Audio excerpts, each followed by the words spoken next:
યુનિવર્સિટીની કોલેજોમાં રજીસ્ટ્રેશન બાદ વિદ્યાર્થીઓ હવે મૂંઝવણમાં મુકાયા છે। યુનિવર્સિટીએ કોલેજની પસંદગી કર્યા બાદ પ્રેફરન્સ માંગતા વિદ્યાર્થીઓ મૂંઝવણમાં મુકાયા।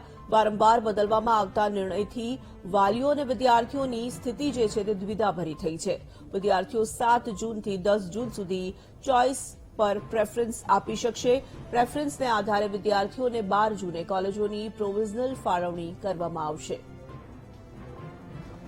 તો જે રીતે આ નિયમોમાં ફેરફાર કરવામાં આવ્યો છે, અનેક પ્રશ્નો આને લઈને ઉભા થયા હતા, પરંતુ હવે ફરી એક વખત ગુજરાત યુનિવર્સિટી કોલેજોમાં રજીસ્ટ્રેશન કરાવી ચૂકી છે અને હવે વિદ્યાર્થીઓ મૂંઝવણમાં મુકાયા છે, કારણ કે યુનિવર્સિટીએ કોલેજની પસંદગી કર્યા બાદ પ્રેફરન્સ માંગ્યો છે। હવે વિદ્યાર્થીઓ મૂંઝવણમાં મુકાયા છે। 7 તારીખથી લઈને તેઓ પોતાનો પ્રેફરન્સ રજૂ કરશે, પરંતુ યુનિવર્સિટી તંત્ર દ્વારા વારંવાર જે નિર્ણયો બદલવામાં આવે છે તેને લઈને વાલીઓ અને વિદ્યાર્થીઓની જે સ્થિતિ છે તે દ્વિધાભરી થઈ રહી છે।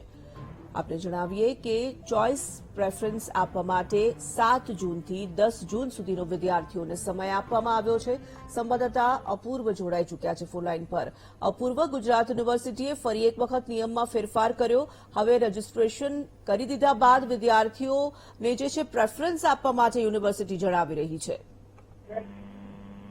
ચોક્કસથી તોરલ વાત કરીએ તો ગુજરાતની જે જુદી જુદી સરકારી યુનિવર્સિટીઓ છે જેમાં જીકાસ પોર્ટલ દ્વારા રજીસ્ટ્રેશન કરવામાં આવ્યું હતું અને રજીસ્ટ્રેશન બાદ જે ચોઇસ કોલેજની પ્રક્રિયા છે તે પણ હાથ ધરવામાં આવી હતી। વિદ્યાર્થીઓ કોલેજોની ચોઇસ પસંદગી પણ કરી હતી, પરંતુ ગુજરાત યુનિવર્સિટીના જે હવે નિર્ણય લીધો છે તેના દ્વારા તે બાદ વાલીઓ અને વિદ્યાર્થીઓ મૂંઝવણમાં મુકાયા છે। દ્વિધાભરી સ્થિતિ અત્યારે જોવા મળી છે, કારણ કે કોલેજ ચોઇસ કર્યા બાદ વિદ્યાર્થીઓને હવે નવેસરથી ચોઇસમાં પ્રેફરન્સ આપવા માટેની જે ગુજરાત યુનિવર્સિટીએ આદેશ કર્યો છે, કારણ કે અગાઉ જે વિદ્યાર્થીઓએ કોલેજ પસંદ કરી હતી તેમાં નંબર પ્રમાણે હવે વિદ્યાર્થીઓ ફરીથી નવેસરથી કોલેજ પસંદ કરવી પડશે, કારણ કે તે જે વિદ્યાર્થીઓ જે કોલેજમાં એડમિશન લેવા માંગે છે તેમાં નંબર પ્રમાણે પહેલા નંબરમાં તે લોકોએ જે કોલેજ રાખવી પડશે તે પ્રમાણે નંબર પ્રમાણે કોલેજ પસંદગી કરવી પડશે, પરંતુ અગાઉ જે કોલેજો પસંદ કરવામાં આવી હતી તે બાદ તે કેન્સલ કરીને હવે ફરી નવેસરથી આ નિર્ણય કરવામાં આવ્યો છે।